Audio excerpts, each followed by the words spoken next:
Frente al monumento y mural que recuerda a Epifanio Méndez Fleitas, esta guarania que le pertenece en letra y música, Serenata.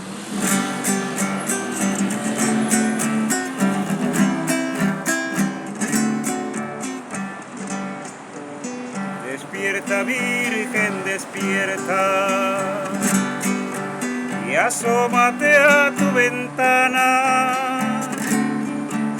donde te aguarda entre rejas a mi prisionera del alba. Divina mujer despierta, ella se aproxima al alba. Ven a escuchar las endechas que mientes en mi guitarra. En ti mi rosa fragante, del cielo prendió una flor, y son tu gracia y donaire, mi afán, mi dicha y dolor. Ven que hoy es la primavera, llena de flor de jazmín, la noche de mi silencio, llenóse de luz por ti.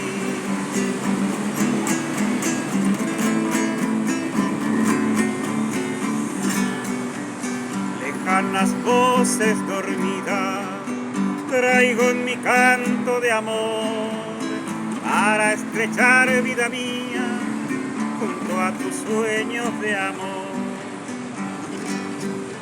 Vengo volando a tus lares, en alas de mi canción, quiero al pie de tus altares ofrendar mi adoración.